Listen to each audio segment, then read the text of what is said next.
Did you know that a healthy person in a room can add 37 million strains of bacteria to the air every hour? How about that there are more bacteria living on our body than there are human cells? That's quite disgusting, isn't it? Or is it? As we need bacteria as much as they need us. My name's Kieron, and I'm a UK qualified naturopath with a master's in herbal medicine and gastroenterology. Today we're going to explore what the microbiome is and how to maintain it, along with why it's so important for our physical and mental health.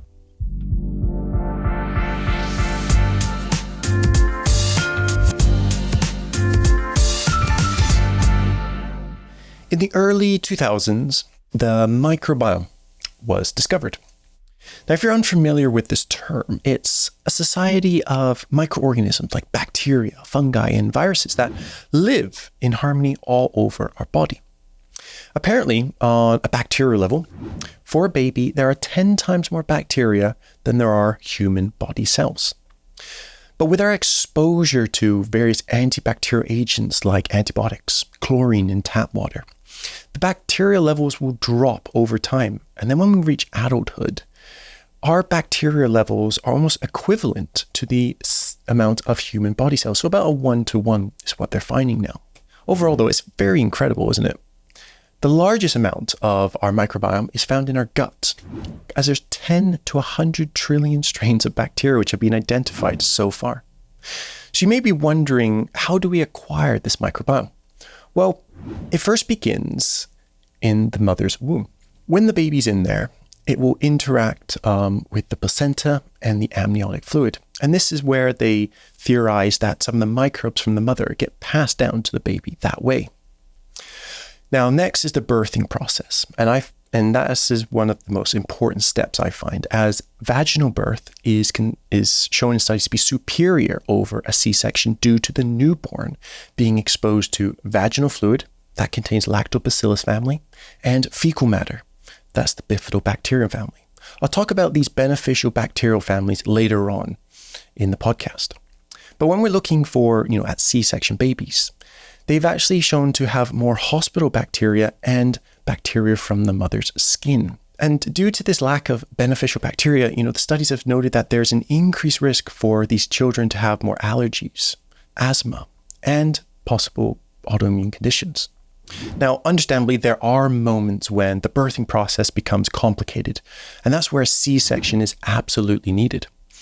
Now, researchers are looking at seeing how much of an influence it is to take, say, the vaginal fluid, a swab of it, and applying it directly under the nose and over the mouth. And it exposes some of those beneficial bacterial families to the baby. It seems to be a promising alternative option so far. The next step is breast milk.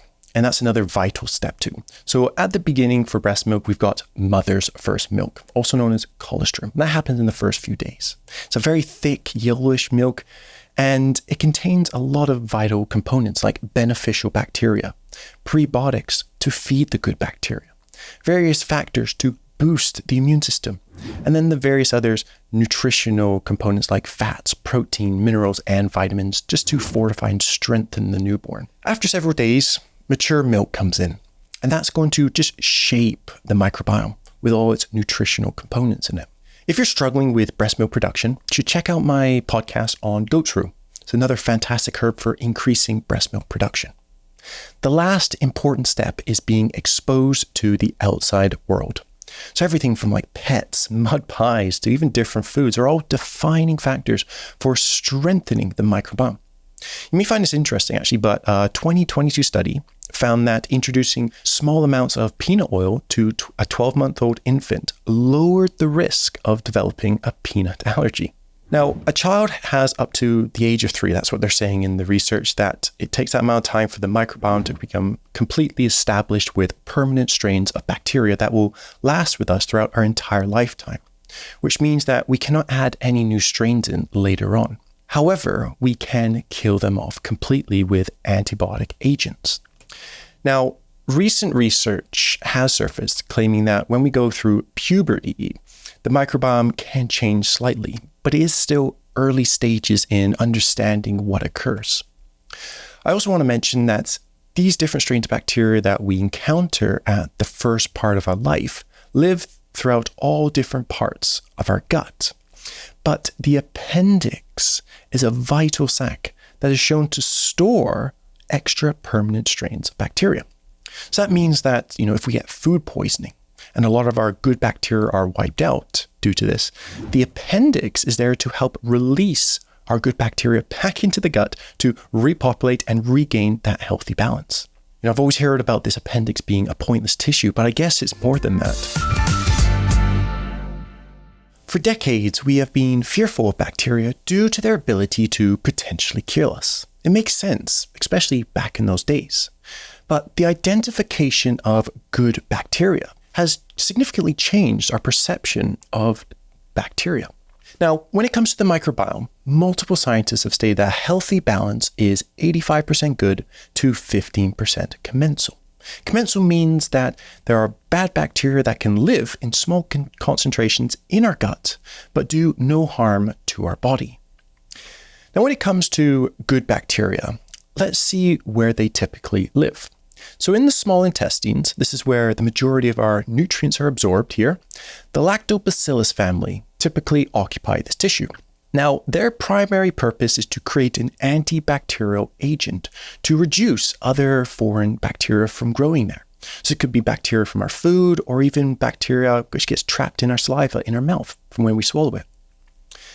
Now, as we travel down and reach the large intestines, the largest bacterial family in our body is the bifidobacteria.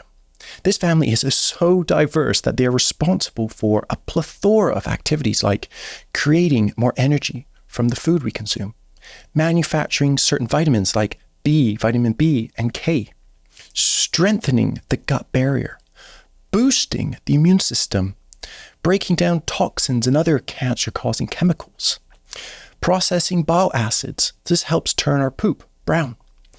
Also, protecting against various pathogens, as we can see, like the lactobacillus family, and being very crucial towards supporting other organs, particularly our brain, as it's shown to have such an influential effect towards our emotions and other cognitive faculties. There actually may be a connection with longevity as well, as the overpopulation of a strain of Bifidobacterium longum has been connected to people that live over 100 years old. Now, even though Bifidobacterium, there have many different qualities, the Lactobacillus family can also offer these as well, but they're more targeted towards ensuring no security breaches happen. Just like how we need to eat to stay alive, that is the same for our good bacteria as well, which means that our diet largely affects the balance of the gut microbiome. There's actually one study, and they actually noted that alterations in our diet can result in a 30 to 60% change in the microbiome. So let's take a look at some of the foods to avoid and then some foods to incorporate to nourish our good guys. So when it comes to foods to reduce or completely avoid, we're looking at sugars. That's artificial sugars as well, overconsumption of animal fats, simple carbs, and overconsumption of red meat. When we consume these foods, they can compromise our gut. So they can increase inflammation in the gut, which can lead to leaky gut, as well as they can feed commensal bacteria, which can become pathogenic. Now, when it comes to red meat, this is a nutritionally dense food, and it needs to be consumed sparingly. As studies have found that certain types of bacteria love choline and carnitine, they eat them, and they create TMA, trimethylamine. Now, once TMA is absorbed into the bloodstream, it gets converted into TMAO. So that's the trimethylamine with N-oxide at the end. And this molecule is actually shown to increase the risk for cardiovascular disease to manifest. Now, if you're on the carnivore diet and you're feeling great, continue with it until you feel that you do not want to be on that diet anymore, as your body is likely needing the nutritional components the animal protein can offer you. As for the concern for the TMAO, genetics, the state of the microbiome, and various other factors can influence how much of this molecule will be present in your body. Now, it may sound contradictory, but this diet is usually for a short period of time, for which adding healthy amounts of fiber back into your diet after completion of the carnivore diet will be it'll help repopulate your good bacteria. Ultimately, what I'm saying is it's all about balance. As the famous saying goes, variety is the spice of life. So now we're looking at foods which are beneficial. So have you heard of prebiotics before? So the P-R-E, not prebiotics. And these are plant fibers. So they don't get digested by our stomach enzymes, these plant fibers, but they get broken down by our beneficial bacteria, our good guys. Now, prebiotics, the plant fibers, are also good for helping with healthy bowel movements and for helping remove various toxins along with any excess like hormones, helping removal of bile acids. For toxins, our liver will push toxins into the gut, so we need to bind them and remove them so they don't get reabsorbed. And when it comes to fiber-dense foods, we've got a wide range. We've got fruits, veg, complex grains like quinoa, oats, mushrooms, cocoa, legumes, fermented vegetables, and even herbs, actually. So there's one study which looked at slippery elm, trifla, that's known as the three berries, and licorice root. And they found that there was a significant increase in the amount of beneficial bacteria.